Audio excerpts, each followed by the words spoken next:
Hey guys, Mecha-san here with a Discord requested reaction video of Watch Mojo, and this is a long one. It's the top 50 cartoon plot twists nobody saw coming.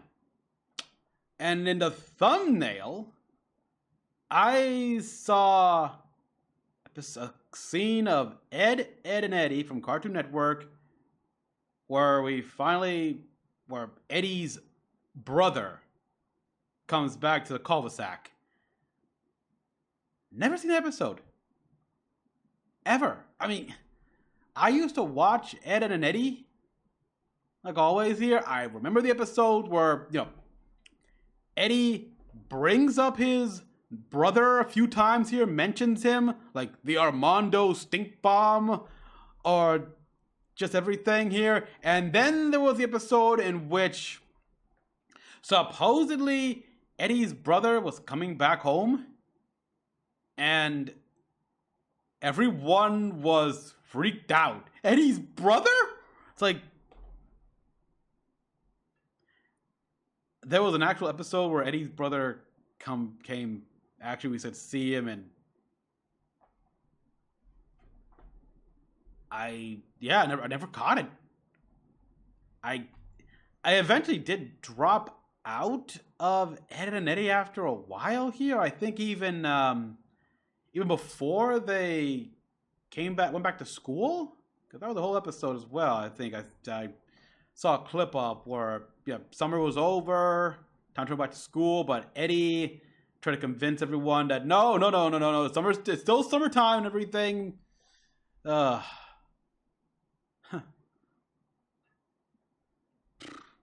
Beats me. And oddly enough, here we're opening up with an episode of Medabots. First of all, more Medabots, please. More Medabots, more power. Bring me back Medabots. Oh boy, yes. Oh, but I don't know what to think here. Like the plot twist with Neo Kenya's Medabot leader also be able to tap into the metaphors, or 8 years ago at the World Cup Finals, the Metabot from Team Japan turned the stadium into a sea of fire. Welcome to Watch Mojo. Yeah, today we're looking at some of the surprise turning crazy points and revelations in cartoons that made our jaws hit the floor.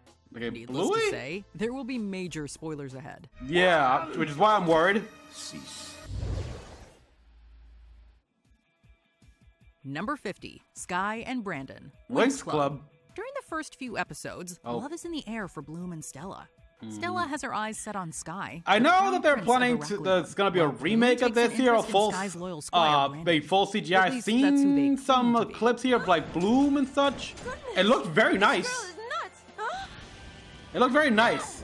Oh yeah, I did watch the Winx Club. Following a misunderstanding between Bloom and again, I got Princess dropped Diaspora, out. We find out that Brandon and Sky had switched identities before the series. Sky! Brandon! What do you mean, Brandon? This is Sky, Prince of Heraklion, successor to the throne and my future husband! Their reasoning differs depending on the dub. The 4Kids dub says that Sky changed his name to have a normal life, while the original dub makes the swap to protect Sky's family from assassins. Yeah, that one actually makes a lot more, more sensible here, given what... It's because, this was, okay, what's the original dub here? French-Canadian? I mean, French or French-Canadian?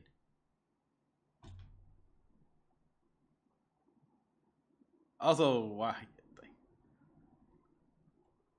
To it, Diaspora was Sky's arranged fiancé, giving him and Bloom's love story an awkward, rocky start. Yeah. There's no other way. There's nothing else I can do.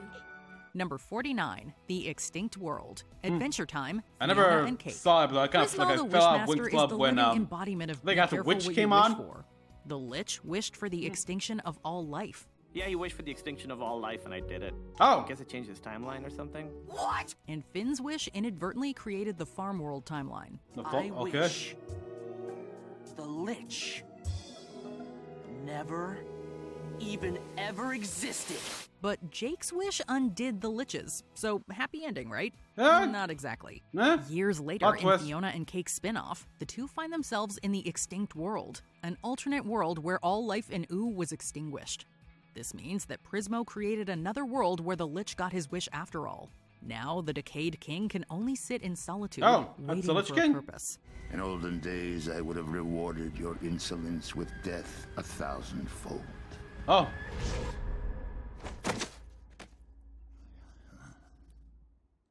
It could... So yeah, you got your wish, but just timeline issue thing here. We're just on a timeline that didn't happen, and you can enjoy that. Could have been worse. Jake could have I wasted don't know. his wish on a sandwich. Number 48. I'm pretty sure that's a Simpsons reference with the monkey paw thing. The 10 Days of Darkness. The 10 Days of Darkness. Metabots. While no one in the show fully figured it out, we know about Henry's double life as the Phantom Renegade and Space Metafighter X. The metal-stealing vigilante and strongest metafighter in Japan. Yeah, Space Metafighter. Yeah, even though the space, this got this. And as well as, the Phantom Thief, everything like that, but he's also extremely clumsy at the end here. I mean, that's how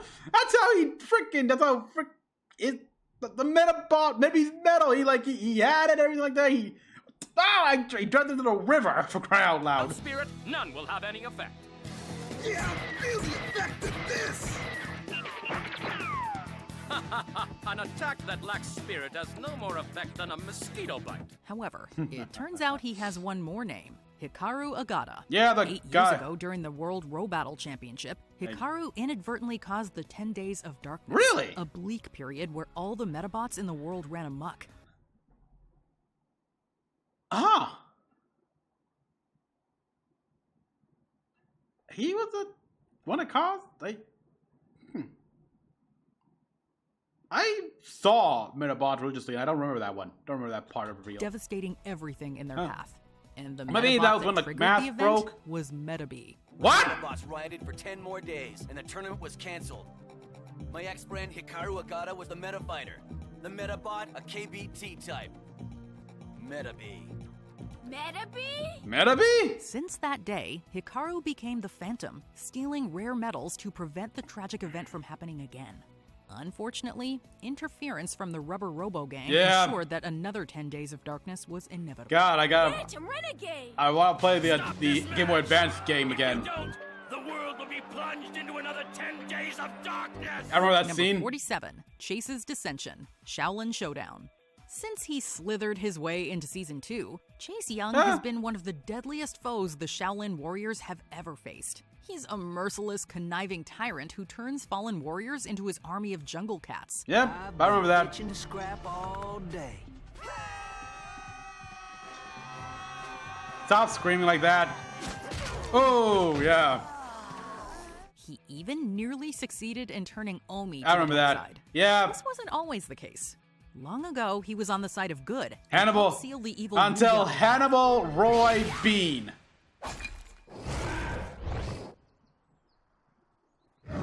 Oh.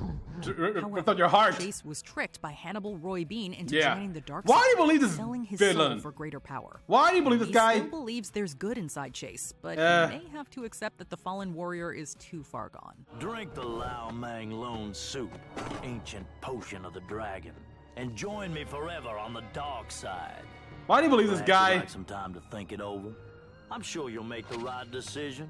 Number 46, Zack is Kerr. Oh, The yeah. Secret Saturdays. Secret, damn. Legends tell of an ancient evil cryptid named Kerr, the very first dragon with the ability to control other creatures. Yeah, that thing, the energy of Kerr and everything like that, broke out, and Zack's mom was pregnant with him, so... Throughout Season 1, And the so Saturdays Kerr searched was for gonna- Kerr to prevent its dark abilities from being exploited. It turns out that Kerr was closer than I was, any of them realized. Yeah, I was on and off with Secret Saturdays. I don't know why. By Just the end of the season, Zack is revealed to be the reincarnation of Kerr. After its seal was broken, the cryptid spirit had latched onto Zack before he was even born. Yep. You're pregnant with him, so... Mom? Zack? is Kerr. The source of Zack's cryptid influencing powers is finally revealed. However, it also paints a massive target on the Saturdays' backs as they deal with the fallout of this revelation. I mean, yeah. Pretty much. Number 45. The Nanite event from Generator Rex. Many years ago, a cataclysmic event known as the Nanite event caused an outbreak of nanites to inhabit every living being on Earth. Everything has nanites. Many ended up mutating into hybrids called Evos. Our hero Rex uses his newfound powers to subdue the more monstrous Evos. Yeah, because I remember the story here with his brother when his brother came back and everything like that.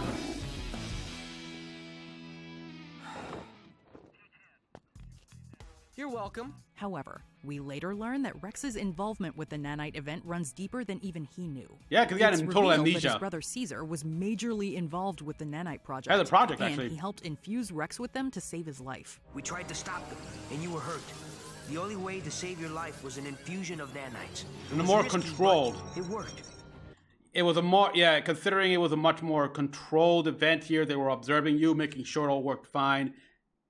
That makes sense here, why he's good. And I'm guessing as well, that and then exposure to the Nanite event here made him like that. We thought that would be enough to stop the others. Make them see the right path. He later sabotaged the project to keep it from falling into the wrong hands. But the result cost their parents their lives. And inadvertently caused the uprising of mutated Evos. I gotta admit, when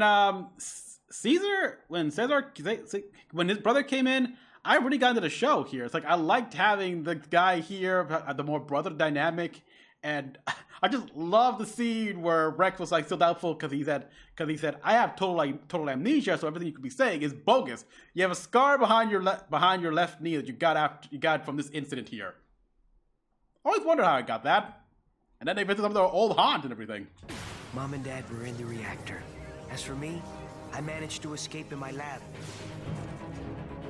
But yeah, the explosion. Number 44. Hilda's Heritage. Yes, the series finale even though it's kind of obvious, journeying into the mysterious fairy mound in search of her father.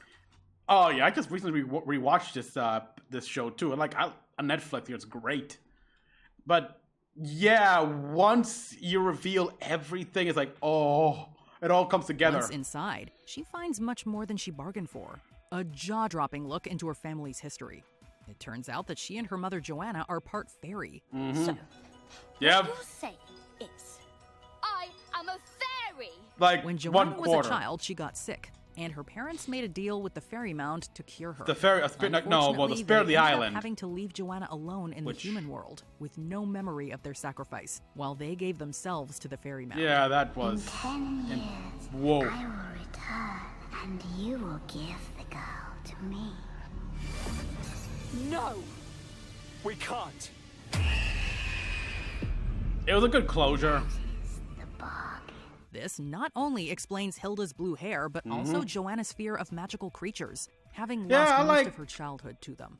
Yeah, the blue hair and everything, which is heritage.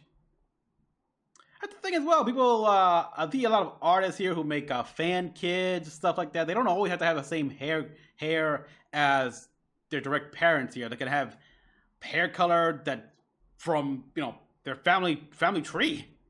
Against all our better judgment, we agreed.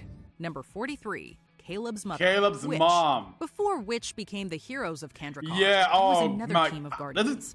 Greg Wiseman's writing. Power hungry and was imprisoned for killing Narissa. her closest friends. Yeah. Devastated, Narissa fled, but I imprisoned her, hoping she would redeem herself by facing her guilt. But I fear I may have erred. When she this guy clearly, the Guardian at fault there, but clearly he did not really understand human psychology.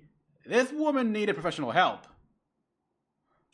She bided her time, disguising herself to pave the way for her future revenge. Like, disguise yourself as Trill?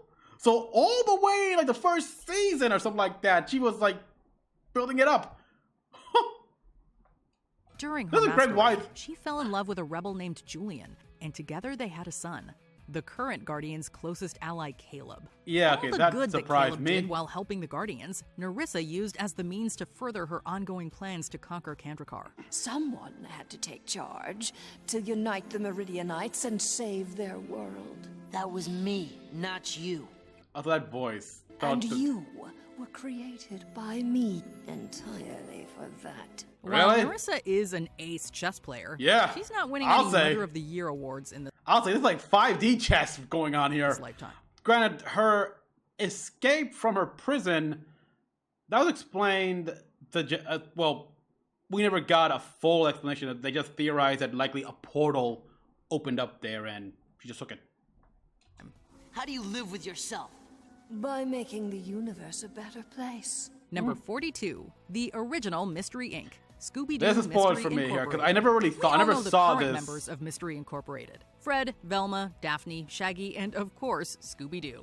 I never saw this show. Maybe I've heard nothing but pretty good things here, like with Fred's obsession with traps. And it's not that I fell out or anything. I don't hate Scooby-Doo. It's just that I kind of lost interest.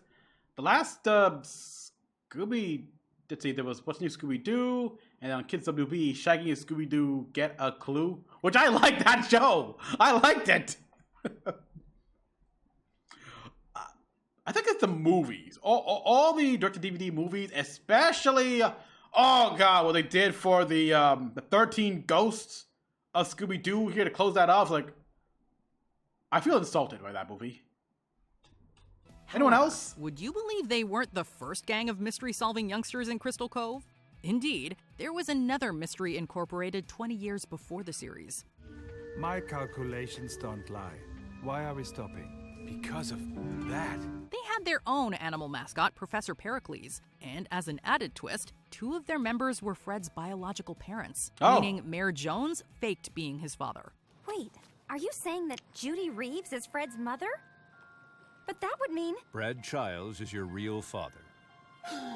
What? The gang supposedly Okay. disappeared years ago, but in reality, they were forced out of town by the mayor disguised as a monster. Really? Since then, they've stayed hidden in the shadows What? until Pericles reunited them for his own sinister purposes. Sinister? Perhaps Krampus is exactly the distraction we need. Number Okay. 41, Discord's Poor Judgment. My Oh. Little Pony, Friendship is Magic. At the very start of the final season, Chrysalis, Tyrek, and Cozy Glow found themselves recruited by Cozy Glow? Grogar, Oh the my god, these ancient names. tyrant of Equestria, who aimed to conquer the land again with their help. And you have all been brought here as part of my plan to rid Equestria of Twilight Sparkle and her friends. The trio Yeah. schemed to betray him and steal his powers, but when the big day arrived, it wasn't Grogar's powers they stole, it was Discord's. It turns Okay. out that the Master of Chaos was masquerading as Grogar to prepare Twilight Sparkle for a major battle to boost her confidence as Equestria's future ruler. Wait, Discord was Grogar? Like the whole time? The whole- Should we follow him? While he had Yeah, good intentions, okay. they horrifically backfired, Yeah. shattering Twilight's confidence and giving 3 of the most treacherous villains the means to conquer the land. In what world is that good news? Number 40. Okay. No, never fell into it. I mean, I watched an episode or two. I think I remember the, surprisingly, the Paris Bride episode.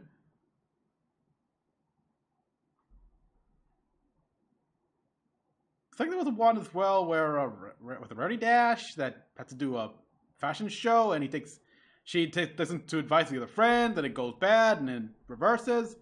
But yeah.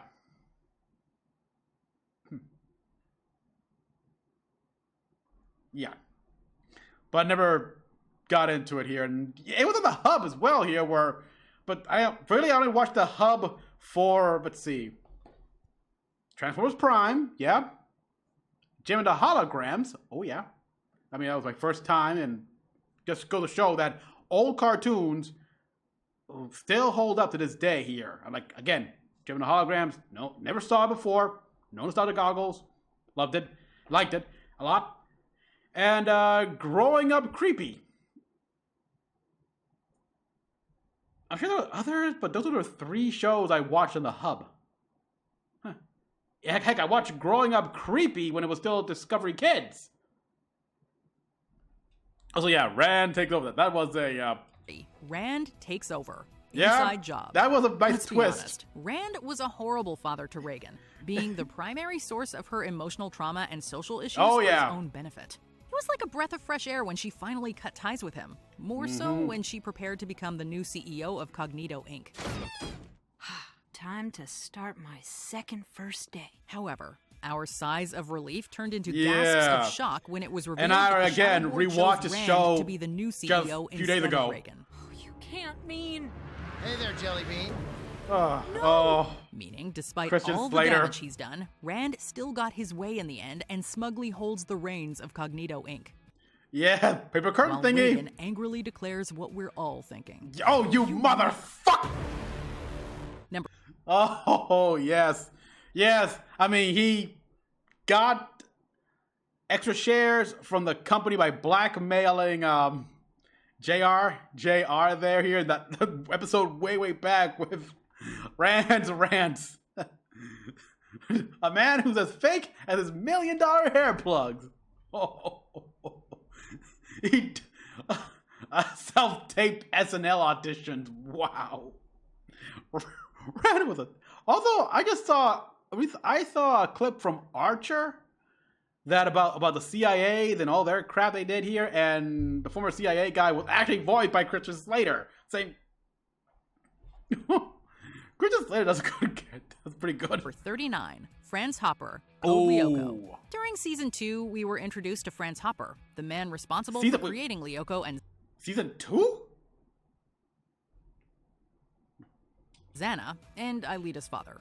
Yes, it turns out that Aelita is actually human. Yep. She and her father were digitized and left in Lyoko. But that's impossible. If Hopper's daughter were on Lyoko, I would have definitely known. I'm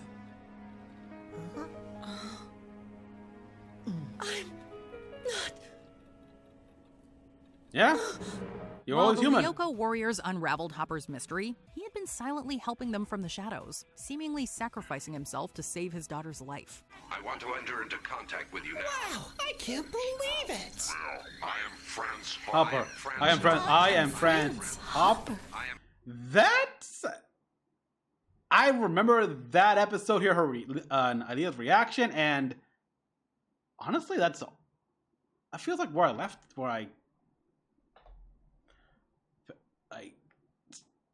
I don't know.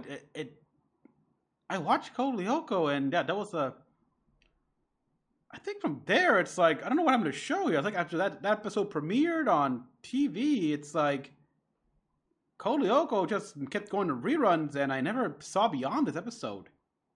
Or did I? I mean, there was the new guy who got completed by Xana and became a warrior for Xana there.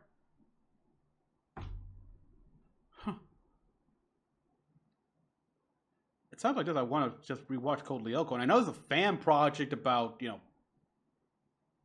like going to the Lyoko Warriors after years coming back and everything. Franz Hopper. However, in season 4, it's revealed that Franz Hopper is very much still alive, Season having 4? manifested into a ball of Yeah, light energy. that's him. While he can no longer speak, it won't stop him from doing what he can to protect his daughter and put an end to Xana once and for all. Xana's trying to destroy a kind of brightly lit bubble. What do we do? Protect it. That bubble is Franz Hopper.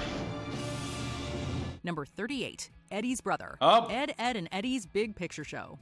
Throughout the show, Eddie's older brother has been an overarching mystery. Yeah. All we knew about him was the stories Eddie would tell, how he was the coolest guy in the cul-de-sac and was a whiz at everything. However, when we finally meet him in the movie, the truth is far more than fiction.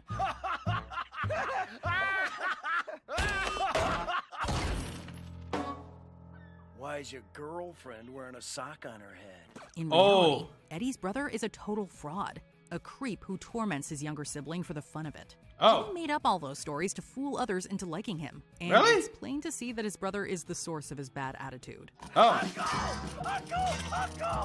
Say what? Uncle! Uncle! Hopefully, with everything out in the open, Eddie can have another chance to make more friends with a clean slate. Bro, nah. Give it up. I thought you wanted to hang with your hero. I do, bro, I do. Number 37. I mean, yeah, when you think about it, that also makes sense as well. He'd kind of be like a dick. After all, like, the things he's done here. And again, the other kids' reactions to the thought of Eddie's brothers coming back. Yeah, he sounded like a jerk. And, yeah, it seems like Eddie was indeed suffering from a bit of Stockholm Syndrome or something like that. Never saw the movie. No wonder. Although... Mizu's childhood tormentor, Blue Eye Samurai. Being half Japanese and half European in an unaccepting time, yeah. Mizu led a hard life of heartache and discrimination. Never saw this show. One of the worst incidents was during her childhood when she was harassed and tormented by a group of hateful kids. Mizu held her own against them, but the conflict didn't end there. Yep.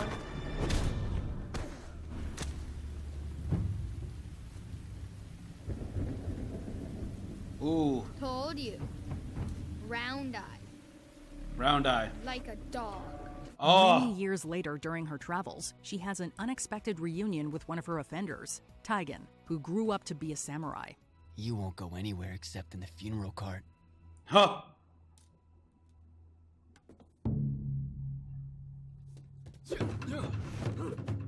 Yeah, this... The two cross blades. History While is... Taigen has the upper hand, not pretty. Mizu overpowers him, robbing him of his honor after severing his chonmage. These childhood reunions get more awkward every year, but hopefully Taigen will learn not to disrespect Mizu again. Ooh.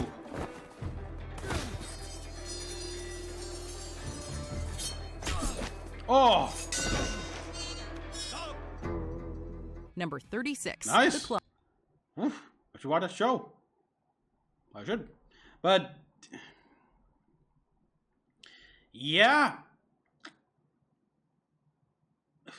History is not just bloody, it's ugly by our standards here, filled with racism, blatant casual racism here. That it's of a level that we find just modern day extremes and disgusting. Just be different in any way. Owns the Venture Brothers. At the end of season 1, Hank and Dean are suddenly blown up by the Monarch's henchmen. Dr. Orpheus is devastated by the boy's death, but all their father Rusty can say is get their clothes. It is awful! You didn't even see her. It was horrific. Well, it was awful that you would do this to your boy. Please. You do this kind of crap every day. A cryptic response, but what we learn next What? paints an even bleaker picture. It turns out that Rusty had clones of the boys on standby. Oh. Even worse, this isn't the first time Hank and Dean had died. Oh. They were killed multiple times up to this point, either due to dangerous missions or their own bumbling. If it makes us feel any better, the ones you knew weren't the originals. We've been through this, I don't know, how many times, Brock? This'll be 14. It's grim that Rusty would treat his own sons as expendable, but somehow, Hank takes the news better than Dean. Does that make it okay? You're not upset? About what? That I'm like some kind of super cool, probably magic Highlander cyborg clone? Thumbs up what? No. Hey, just one more reason it's great to be a Venture. Number 35. Wow. And yeah, I can imagine that those... I never really watched the Venture Brothers, just never didn't interest me in all that here, but from what little I've seen of them, yeah, this is an Adult Swim show, not like something on just mainline Cartoon Network or Nickelodeon where they can go through all that. They could be like tossed around in an middle of an explosion and stuff like that, and just come off with fine, just with carbon over there, a little bit singed, stuff like that, and just be okay. It's like, no, this is Adult Swim where you can die. It's like death. So yeah, I can see these kids dying a bunch of times and having a bunch of clones as backup. A shocking comeback. Monsters at Work. Monsters, Inc. has been experiencing a lot of bad luck lately. Their public image is tarnished thanks to some leaky laugh energy, while their main competitor, Fearco, is thriving.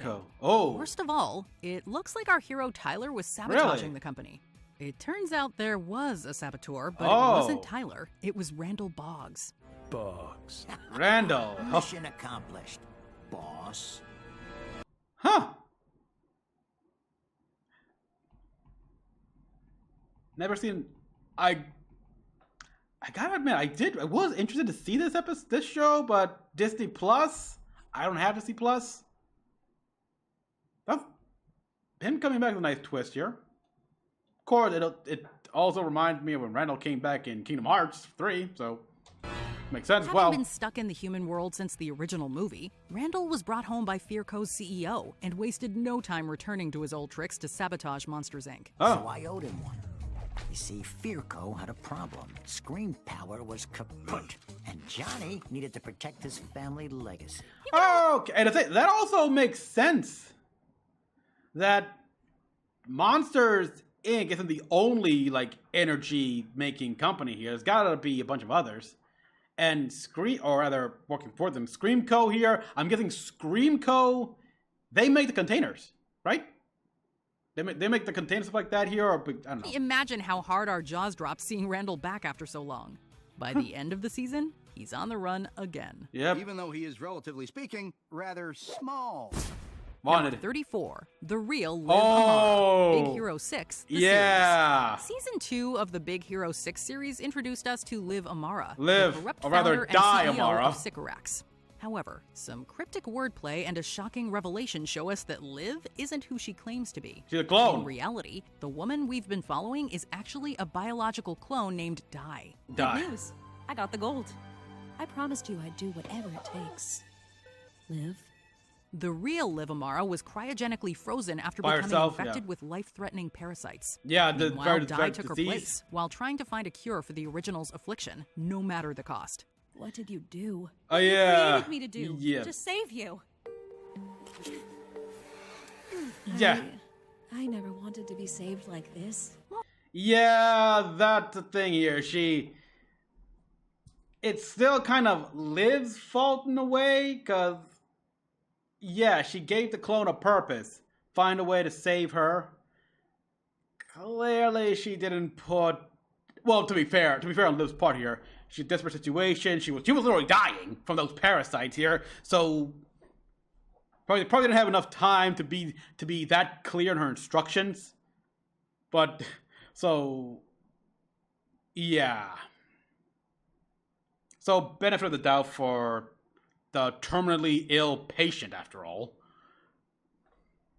She had noble intentions. Dai's methods proved too extreme. Mhm. And once Liv recovered, she shut down her clone's operation, ashamed of everything Dai had done. Ashamed, yeah. I did my job. You should be grateful. I'm ashamed. I'm ashamed. Mm-hmm. Number 33, Number 0. Oh. Codename Kids Ah. Next Door, Operation Zero. Yeah, Many years I ago, remember that. the legendary Number 0 defeated Supposedly the insidious Galactic grandfather Kids and Next saved Door is the coming world. back. Decades later, Ah. when Grandfather's tyranny starts anew, Number 1 will need to find Number 0 to defeat him once again. To Nigel's and our complete shock, Number 0 turns out to be He is none other than his his father, dad. Monty Uno. Yep. My own dad is really number And father's your uncle. Of course I'm number 0. And grandpa's your grandpa. Where do you think you got all of your skills? It's definitely shocking, but it also makes sense. Yeah? Number 1 is arguably the best operative in the KND. Eh, Where else I would he mean, get tell his that skills too. from than a living legend? Are you crazy, Dad? Yeah, I I remember know this one. you've been away and all, but that's our worst enemy. Try listening to what's going on, number 1. You might just learn something. Yeah, In that's the your end, the that's two your uncle. save the Earth, and Monty gives up being Number 0 again to take on an even bigger mission, being a good father to his only son, Nigel. Yeah, you know, this is something I wish they got to point out in the series here. Like, this is kind of bullshit. You basically have to forget an entire, foundational pillar of your life. The first 13 years of who you are, that was important, that still is a part. It's like, what? It's like, to be, basically what he's saying, what this message says here, it's like, yeah, look, in order to be a good dad to my boy, I gotta forget what it's like to be a boy like him. That's a terrible moral. K&D need to, address this. Let them all remember. Let them all remember who they are here. It's like, so they can better, connect. Well, even though, they can't exactly connect here because what parents were when they were 10 years old is not what their kids are being 10 years old now here. After all, I mean, kids these days will not know what a VCR is, or the fact that TV used to be so squared, or that, you know, or know about blockbusters. Or a lot of stuff, actually. I'm an adult, and I need to complete the most important mission of my life. Being a good father to my son. And so, yeah, it's like, what the? Number 32. Oh, yeah. Emperor Bellows. Yep. The Owl House. Yep. During a time pool. Mm-hmm. Yeah, and I still have to re-record my reaction to the final episode of Season 3. I'm spending so much time away. I still remember so much Season 3, though.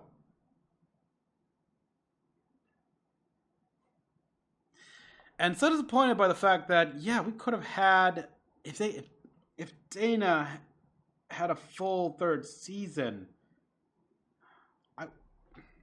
Adventure, Luce and Lilith encounter Philip Whittabane, Yeah. a human who wound up in the demon realm, Yeah, hoping to return home. from the 16th He tricks century. the two witches to further his own shady goals, and they leave him with a broken nose. If you or your aunt want to... Thank you! You hateable sorceress! Stay mad. Come, Lucera. Batman. Here. The episode. Yeah, big mistake. Stay mad here, because yeah, he was already pretty much obviously a bigot, which is common at the time.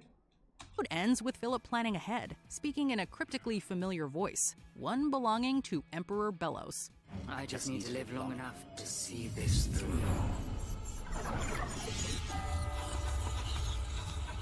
And you're going to help me, Collector. Indeed. It turns out that Philip grew up as the so-called king of the Boiling Isles. Yep. Not only is he not a real witch, but his hatred for magical beings drives him to cook up a master plan to eviscerate them from under their noses. Believing Luce it's takes this God's revelation purpose to went heart, bad. too sickened to say his former name. No, you're Bellows! You're just Bellows! Yeah. Please, do me a kindness. No, you Call don't. me by my real name. You don't deserve a kindness. Can't. Number 31. Scoutmaster Lumpus is a fake. Oh, Camp yeah, Laszlo. yeah. It's the final episode of Camp Laszlo, and Scoutmaster Lumpus's latest scheme backfired horrendously. Yet the show decided to throw in one last Heifer? unexpected twist. Of A Heifer squad Wolf? of police pulls up and outsteps a distressed steer. The steer drops a major bombshell. He's Yeah. the real Scoutmaster of Camp Kidney. Lumpus abducted him and stole his job. He's an imposter, a fake, and worse, he is no Scoutmaster of Camp Kidney! Yeah, you are, Heifer. The episode Yeah, I never got into Camp Laszlo. ends with Lumpus being hauled away, and we bid goodbye to the Bean Scouts, having reached the point of no return. What are you doing? Get your hands off of me! The biggest twist of all is that the real Scoutmaster resembles Heifer from Yeah, Bill Murray's exactly. other hit cartoon, Rocco's Modern Life. This would have been confirmed if only they weren't on competing networks. Yeah, that's right. It's like Nickelodeon, Cartoon Network. Get a little too close there. I guess no one loves me. Oh yeah, this is the episode where Heifer, like, finally realizes that he's adopted. Number 30. Thomas is a Spy. Regular show. Introduced at the beginning of season 4, Thomas proves his worth when the cast comes back to Surprisingly, Hufflepuff. I never got Thomas into. is upgraded to a regular cast member, but isn't given another prominent storyline until season 5. I never really got into this show. I think I saw like one or I feel like 4 episodes. Like there was the ping pong tournament like that. There was, yeah, the episode in which we find out why Skips is called Skips, which I barely remember that one. Where Mordecai has to get a new name, has a name tag, and everyone just makes fun of him because of it. Muscle Man, like his girlfriend, and they meet the family. When he helps Meet his her friends family. reclaim a statue under the guise of Nicholas.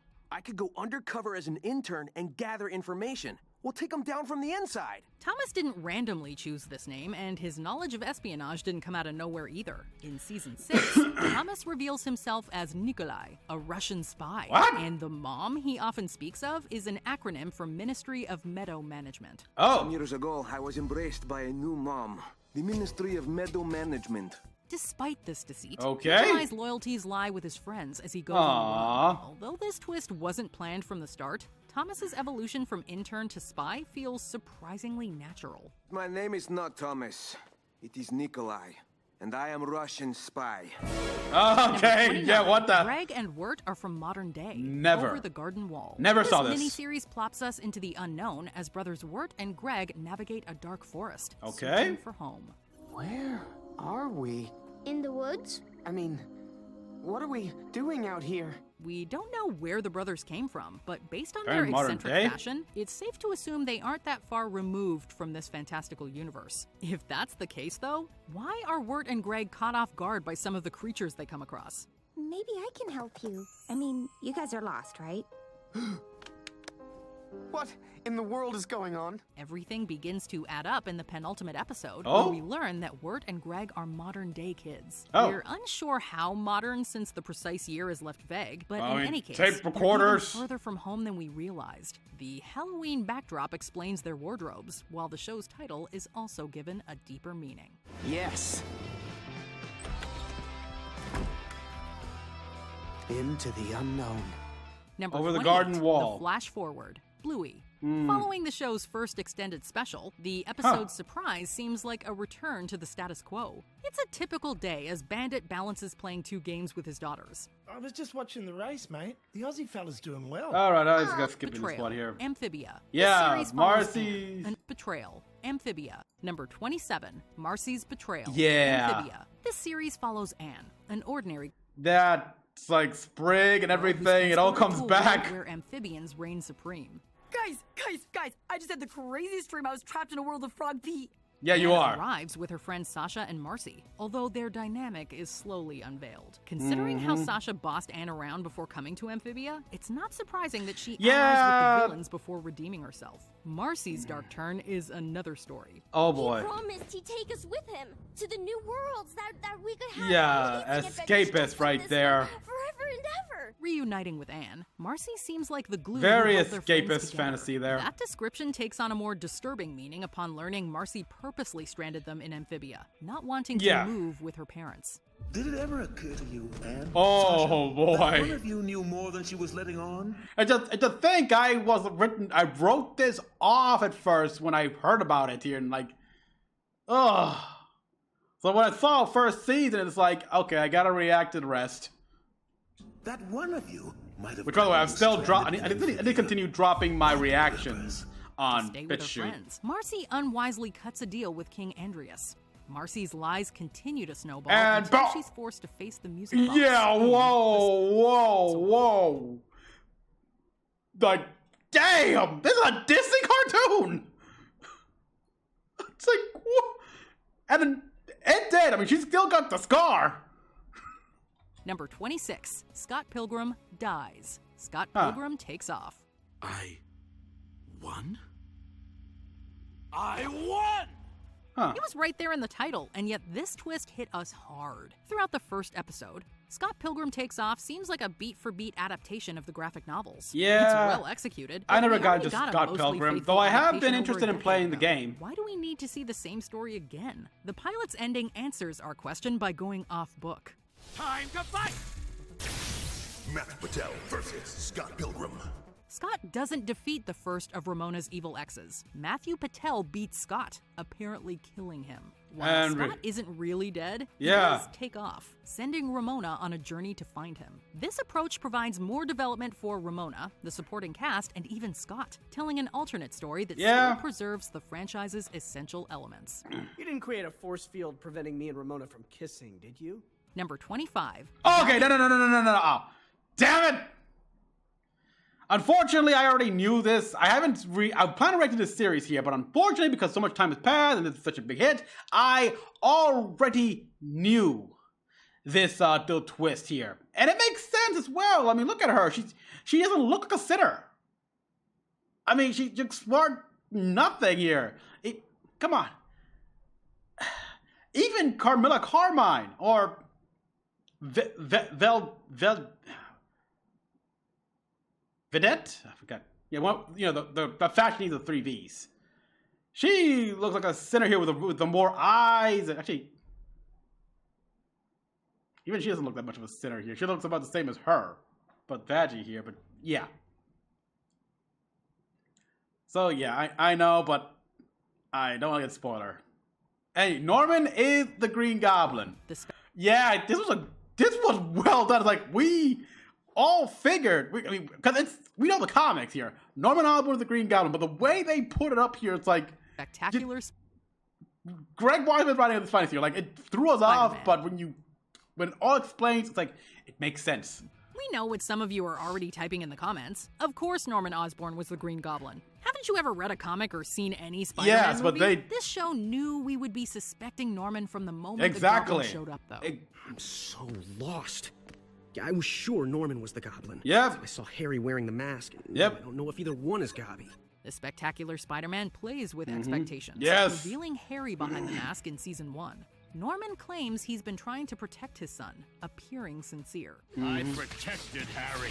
If I'd been sent to prison, who'd have made a man out of him? Oh, yeah. While Norman may color outside the lines of justice, we believe he isn't the Green Goblin. Norman continues to deceive everyone, Spider-Man included, until the series finale when the true Goblin is unmasked. Oh, yeah.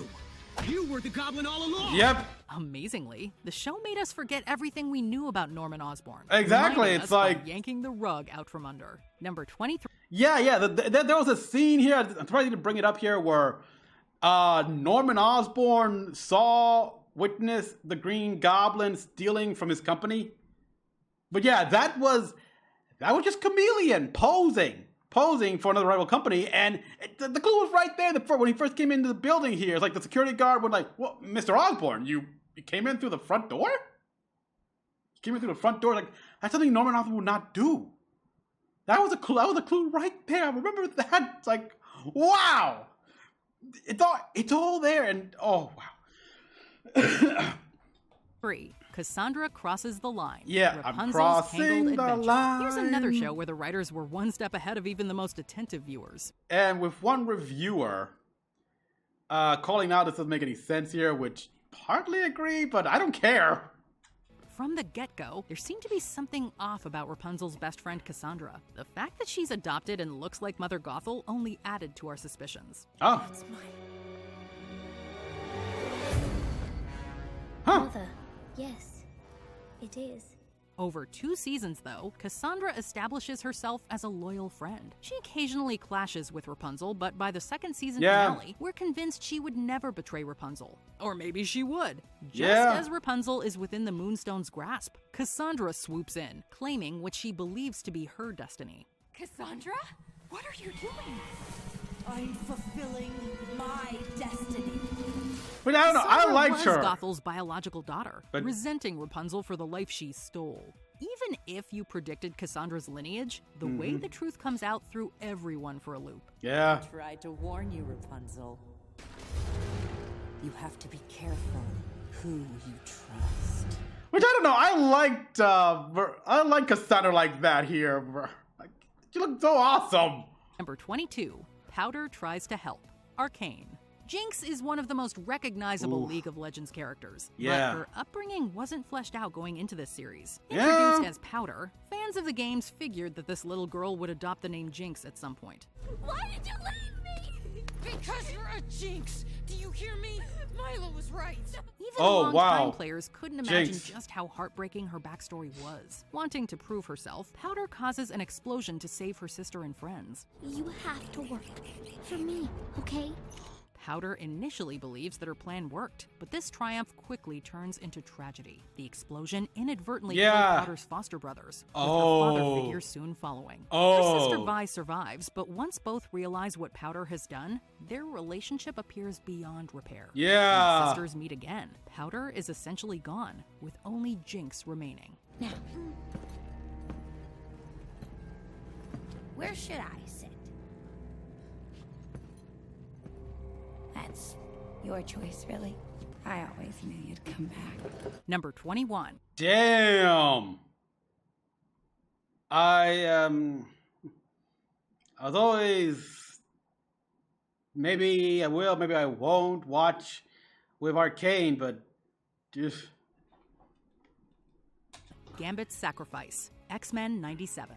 Some say they're freaks, some call them monsters, but all over the planet they are known as mutants.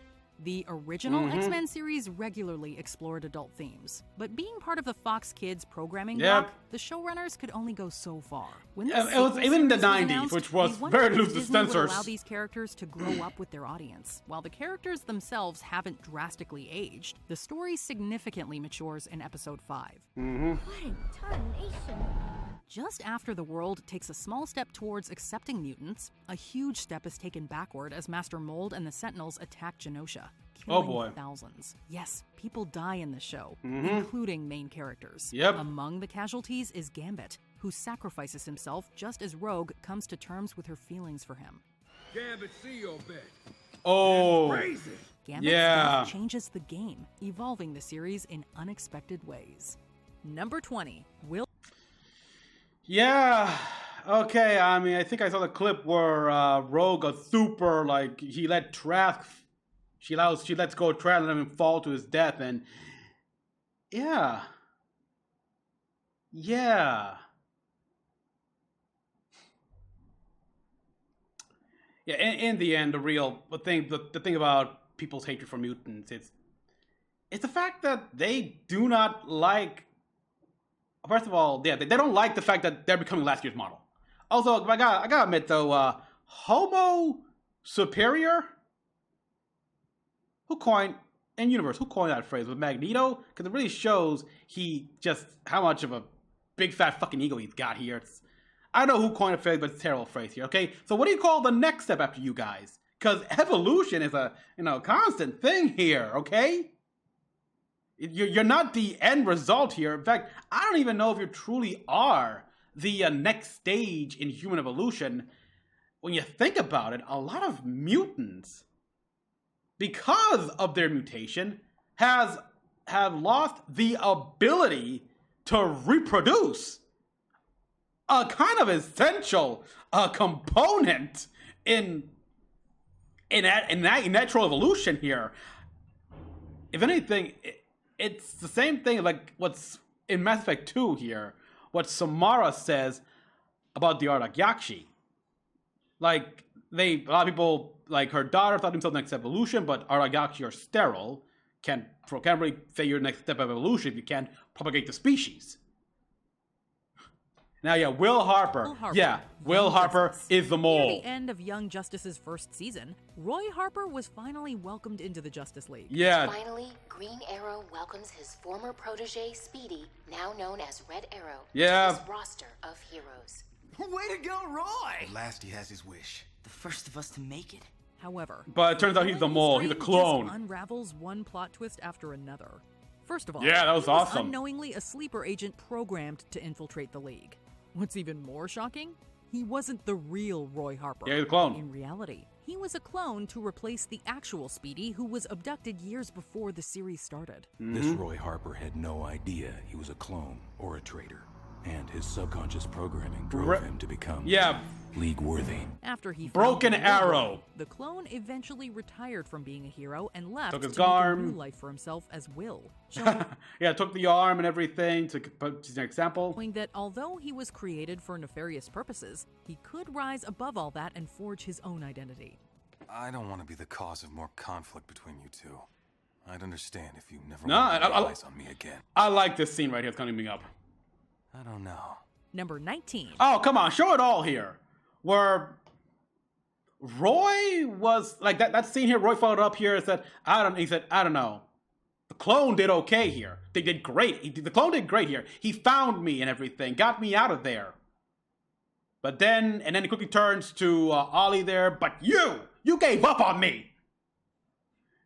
So yeah, in a way, it again breaks the usual trope here where the clone is despised by the original. But no, the original is thankful for the clone's actions here. He did great here, while his friend and mentor and everyone else kind of just lost it. I thought he was dead. I'm like, wow. Oh yeah, DuckTales. April.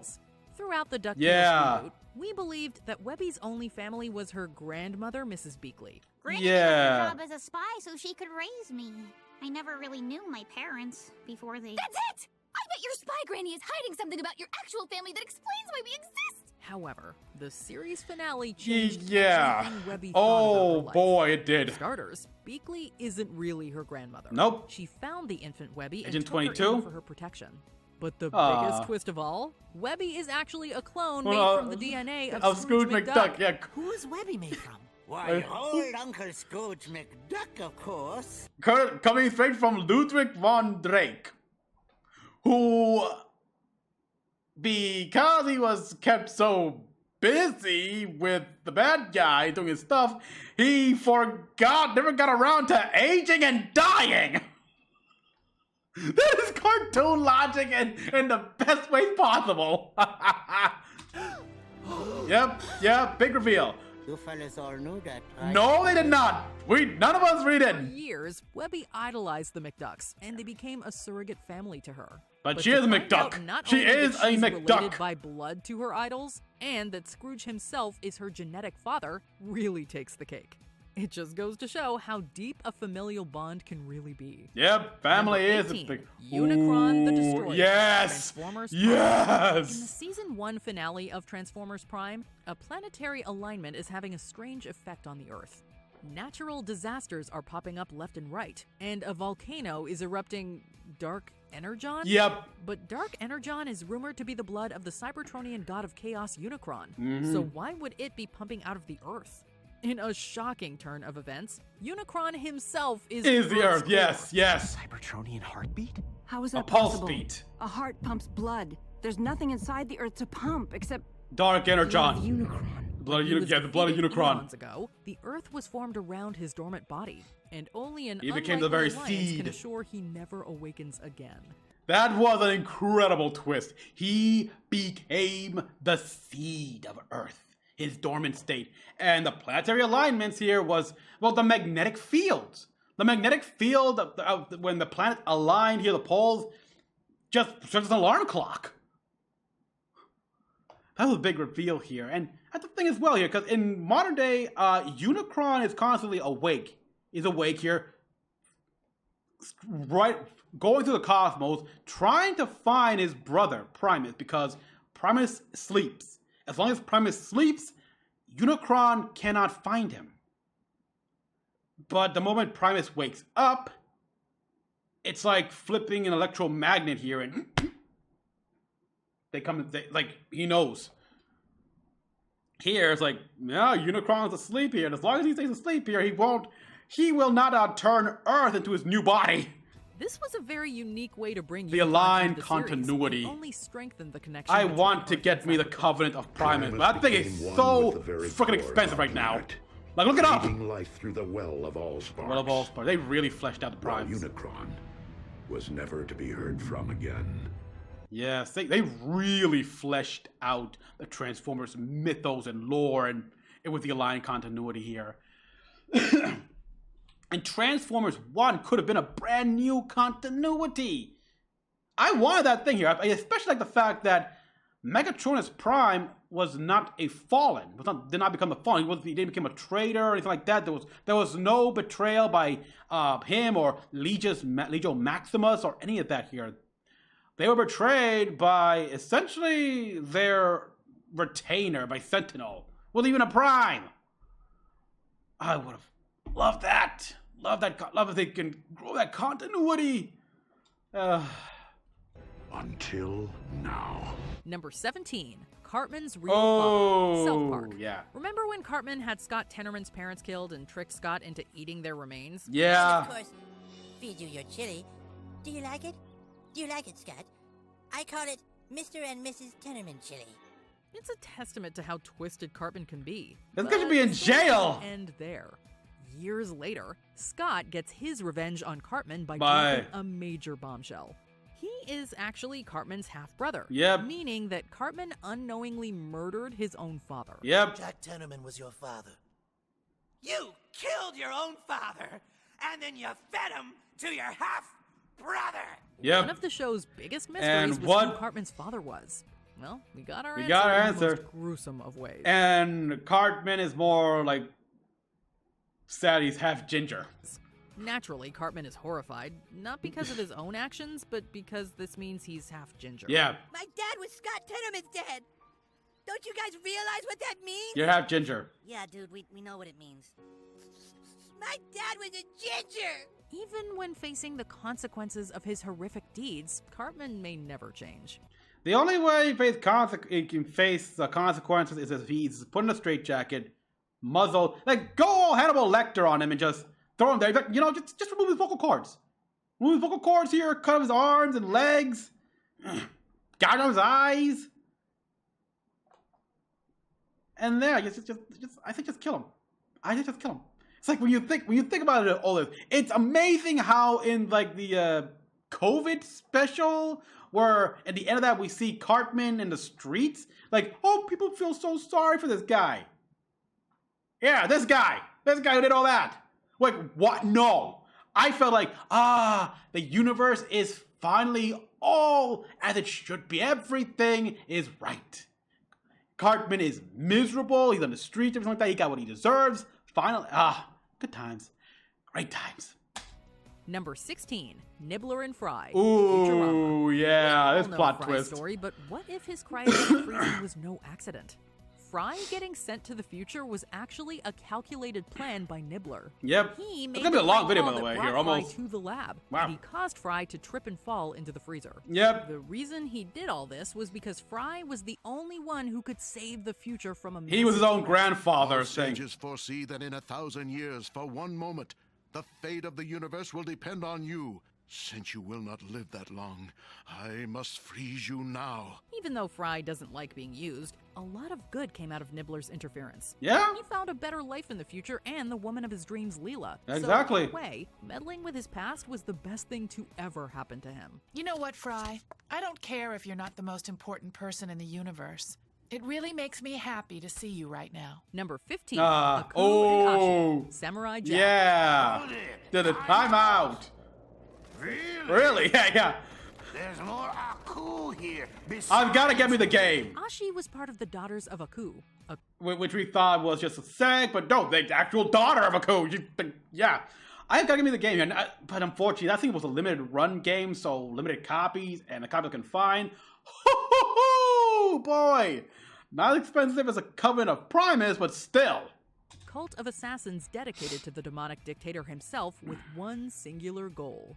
To kill Samurai Jack. However, the game had the right ending. Allows her to break away from Aku's influence, but it turns out her connection to the demon is deeper than even she knows. A true daughter of Aku. Yep. You had 7 daughters, actually. No. In reality, you had 7 daughters here. Now you're down to 1. She is Aku's daughter biologically. In a way. Demon essence being a part of her since childbirth. Mm-hmm. This means that not only does she possess... Yeah, but how? I don't remember... Wait, there was that one time! Aku's powers, but their connection allows him to use her as a puppet to try and slay Jack for good. Before she broke out. Ashi. Please. Ashi, fight. Fortunately, Ashi manages to break free, and her new powers enable Jack to finally put an end to Aku's terror. Number 14. Yes. We all did not like that ending where Ashi just disappears and... No. I mean, people say, well, the whole thing about Jack is that he does good and doesn't get rewarded. After everything he has done for 50 years and everything, and yes, he doesn't ask for anything. The ones most deserving of a reward are those that accomplish so many great deeds and never ask for anything in return. So, give him the reward. Give him a chance to be happy with the woman he loves. That is the best reward you can give a guy. Hawkgirl's real. I'm glad they fixed that in the games. While Hawkgirl claims that her coming to Earth was an accident, she becomes one of the founding members of the Justice League. Yeah, this However, in season 2, we learn the true motives for her arrival. She's a military spy for her people, the Thanagarians. Yeah. Scanning the planet in preparation for a massive invasion. Don't fight us. We're trying to help you. No, you're not. Ever stop lying? Nah. It was for your own good. You've got to trust me. No. Why? Whose side are you really on? While she redeems herself in the end, the damage is already done. Especially when she find out what they're trying to do. She lied to her friends and sold out the planet that saw her as a hero. After that, the only honorable thing she can do is leave the League behind. I've spent the last 5 years torn between my feelings and my duty. I won't ask you to do the same. Therefore, I am resigning from the Justice League, effective immediately. She returns to them eventually, but it takes a while to restore her good name with the League and the public. Yeah, she the Dr. Faye and everything, and poor when. Damn, I felt sorry for Solomon Grundy. Number 13, Zuko's grandfather, Avatar: The Last Airbender. For the longest time, Zuko is sure that defeating Avatar Aang would help him realize his destiny. But one earth-shattering discovery shakes his entire worldview. First, we learn how his paternal great-grandfather Sozin betrayed his childhood friend and Aang's predecessor, Avatar Roku. Yep. Yep. Without you, all my plans are suddenly possible. I have a vision for the future, Roku. But almost everyone knows that story. What Zuko didn't know was that Roku was his maternal great-grandfather. Roku? Suddenly, Zuko's inner struggle becomes much clearer. Oh. Both his great-grandfather's conflict symbolizes his own inner turmoil between deciding which path to follow, good or evil. Because of your legacy, you alone can cleanse the sins of our family and the Fire Nation. If any... I think, yeah, like, Avatar Roku being his great-grandfather on his mother's side. Huh. Was that revealed? Yeah, I think I must have forgot that here. It's been a while. Good comes out of this existential... Oh, but by the way, I know that the live-action series, remake series, I hear it's pretty good. And, Because I see some clips here, like when Aang meets Roku, at that point he met Kyoshi, stuff like that, and Roku's funny. Hop on one leg?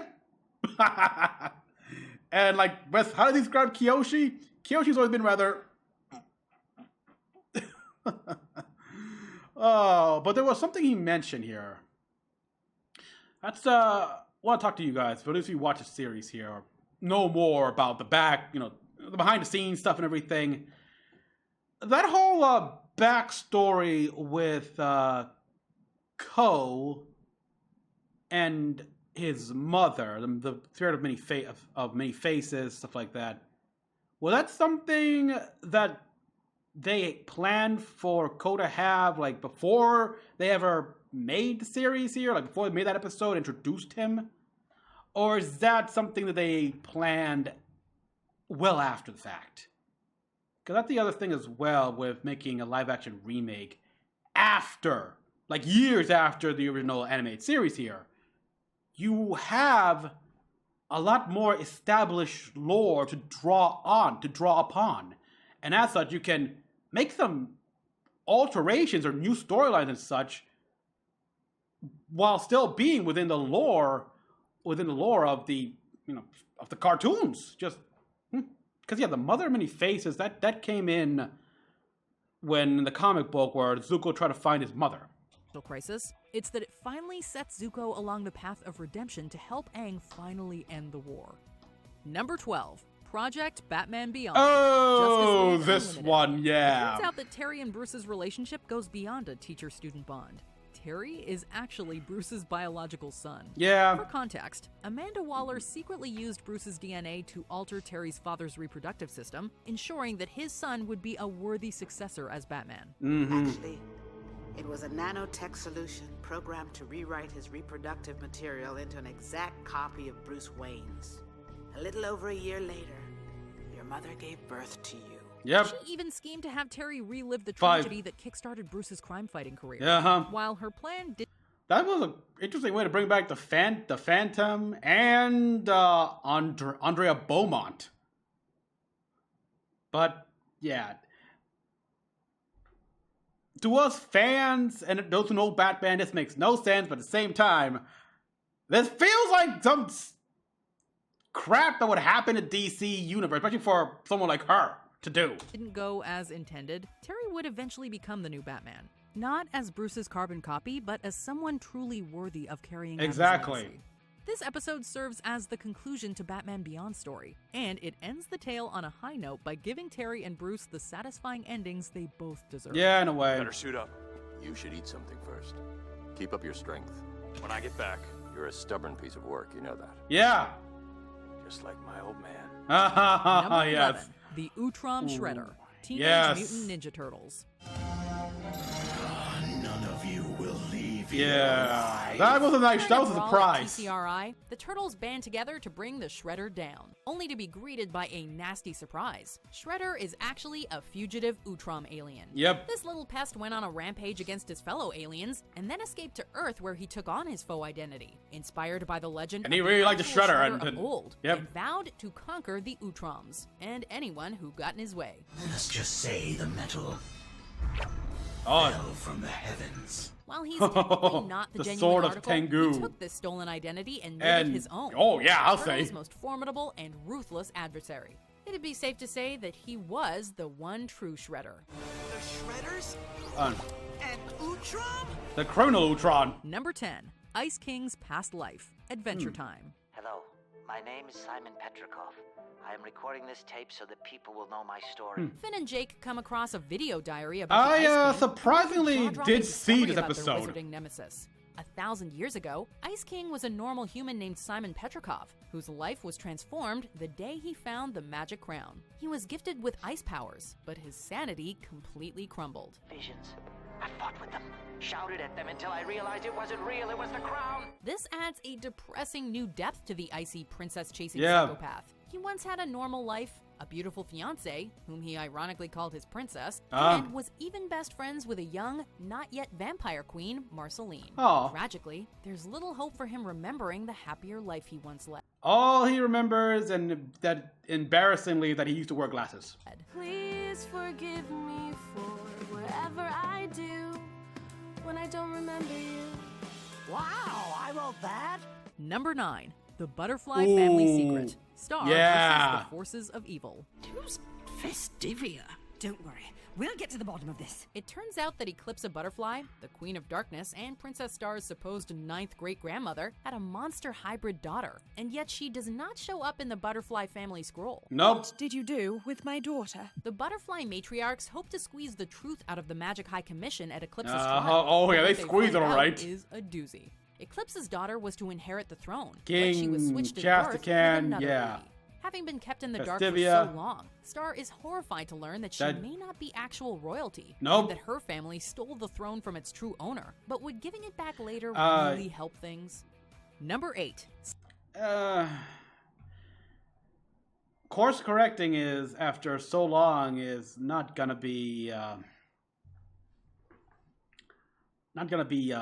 smooth ride. Violence is expected, unfortunately. Although Slade's Apprentice, Teen Titans. In Season 2, we get to meet Tara, a superpowered teenage girl who struggles with controlling her abilities. I know you have trouble controlling your powers, and we can help. Oh, yeah, I remember this one. Told him? I didn't. You promised. Yeah. You lied to me. You lied. Yeah, that Beast Boy. He didn't tell them here, but yeah, Robin's a detective. It was all easy for him to figure it out. Disappears for most of the season before returning to join the Titans, now fully in control of her powers. However, what they don't know is that Tara had a little help from their arch nemesis Slade. He taught her to control her powers. In exchange, she became his spy to destroy the Titans from the inside. It's the truth. Sarah, why? Because you could never give her what she needs. While we don't condone her betraying her friends, try to understand. She was emotionally volatile and desperate, which led her down a path of self-destruction.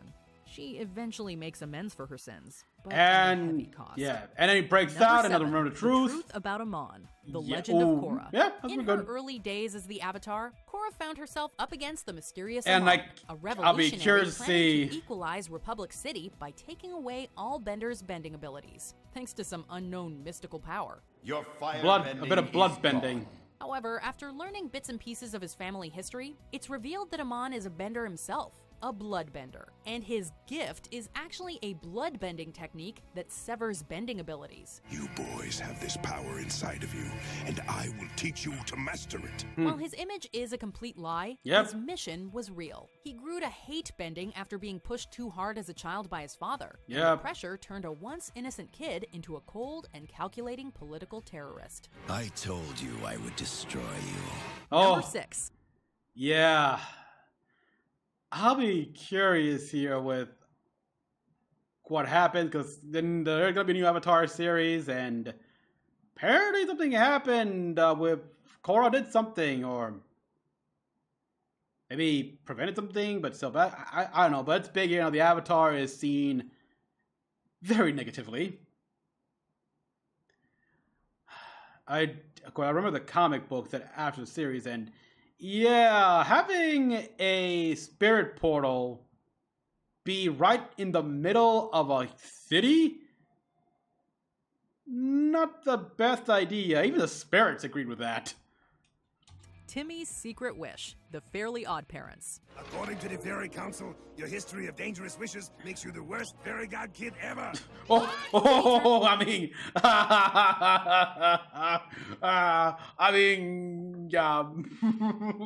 face it. Even without the secret wish, I mean, when you wished for every day to be Christmas, remember that episode, people? And they added the new, they add the rule. They had to add that rule here. Like, no more wishing for more Christmas here. You made a lot of dangerous wishes here, or the time when Timmy wished that everyone looked exactly the same. Yeah. Also, seriously, when is the next season of A New Wish? Because supposedly season 2, supposedly we're gonna get season 2, but we didn't. What the hell? Someone tell me in the comment section down below what the hell's wrong here, because I can go to Netflix right fucking now.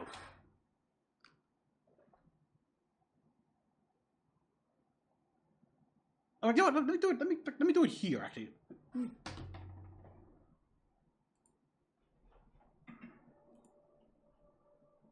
Let's see, right here. Sorry, let me just. Oh, that's right. I'm going to watching something here. Yeah, I'll get to that later. Oh, Rise of the Beast is finally out on Netflix. Good. La la la la la la la la. Here it is.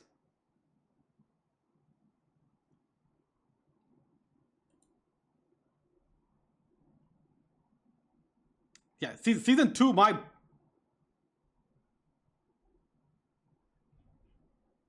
Okay, I don't know if you guys see it. Okay, you guys can see it here. But yeah, like, this was released here, and even, what? This isn't season 2, this is part of season 1! And but yeah, it's marked here as season 2. No, I've already seen this, we've seen this, and this battle from the big one, it ends with, Perry saying, there better be a season 2! What the heck?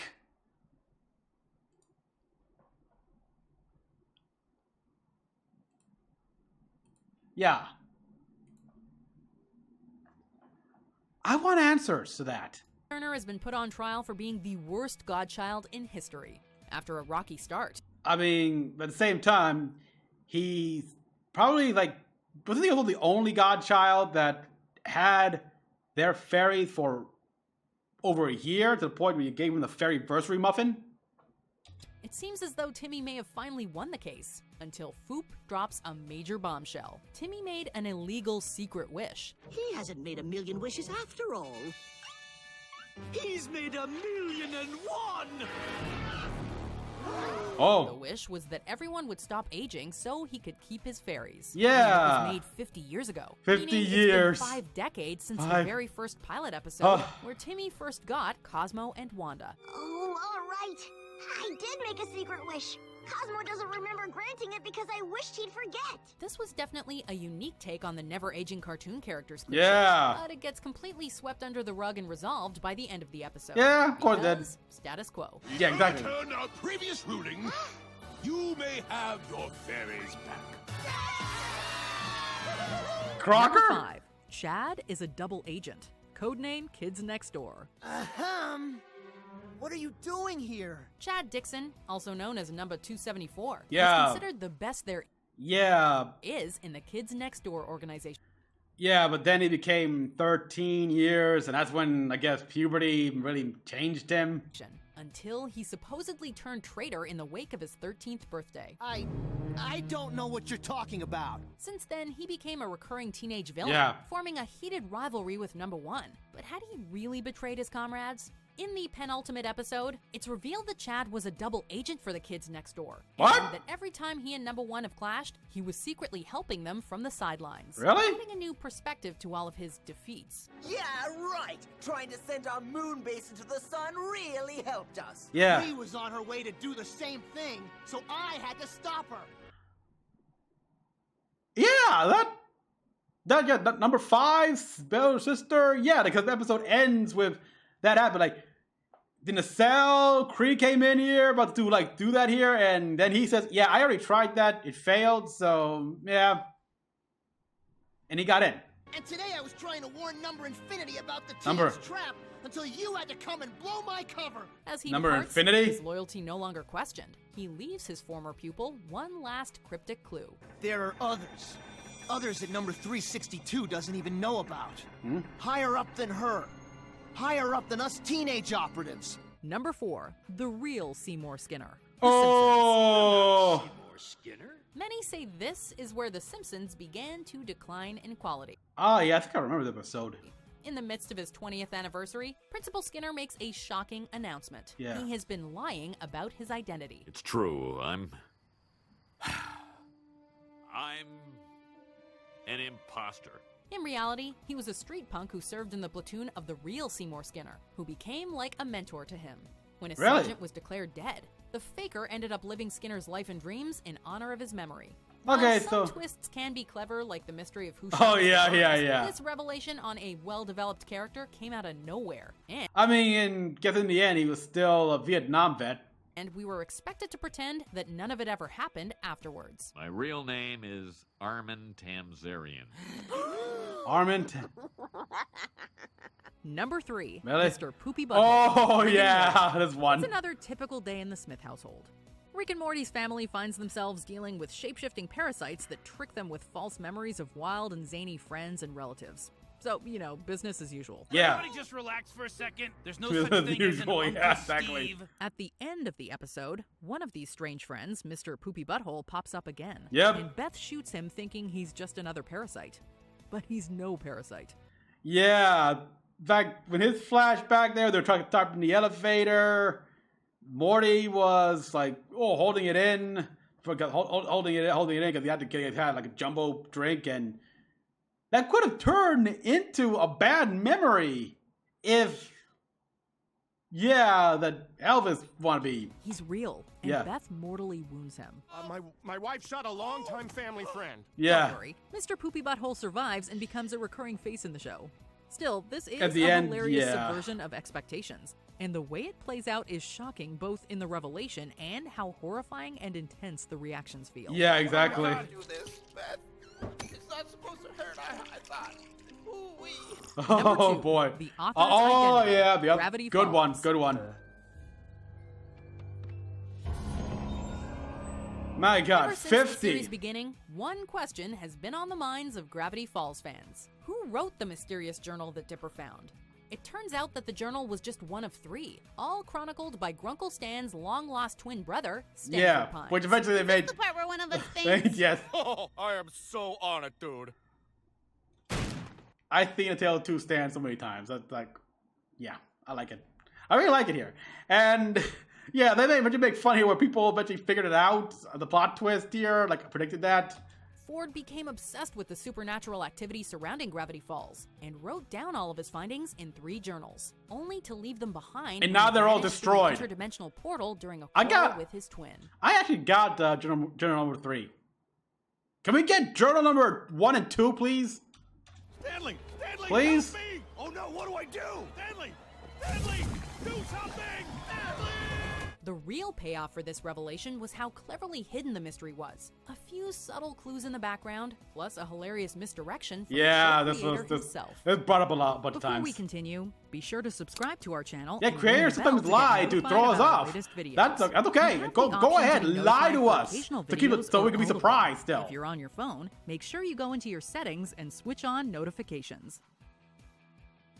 Number 1. The real Rose Quartz, Steven Universe. I watched the leader for Crystal Gems Rose Quartz shatter Pink Diamond. It was believed that Rose Quartz, the loving leader of the Crystal Gems and Steven's mom, shattered Pink Diamond to protect Earth, with a few hints suggesting otherwise. It's because it doesn't make sense. In Season 5, however, we learned that Rose didn't shatter Pink Diamond. Rose was Pink Diamond. What? Yep. Yeah. She masqueraded as a Rose Quartz that, to spark up the rebellion, faked her own shattering to end the war, and forced Pearl to keep everything a secret. She lied to us! She lied about everything! While it's touching that Pink gave up her royal status and inspired countless gems to fight for Earth, she lied to her own allies, pulled everyone into the crossfire of her fellow Diamond's wrath, and called everything the Crystal Gems believed into question. So, Pink Diamond, huh? Did we miss any? I never got into Steven Universe. I think I tried to watch. I tried to watch the first episode, but everyone goes crazy about it here. So maybe one day don't hold me to it. All right, guys. So that's it, and that was a long one here. I hate how they mentioned the Has-Been Hotel one here with Vaggie being an angel. I already knew that. Unfortunately, it's like that. I just still wish I wasn't reminded of that on a constantly.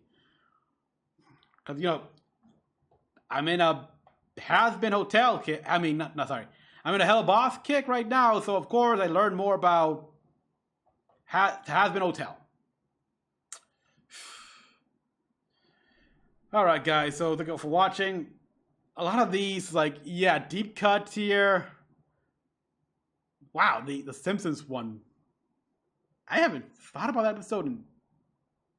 Wow. Yeah, but the Young Justice one was pretty good. I didn't see that either here. And of course, the Witch one.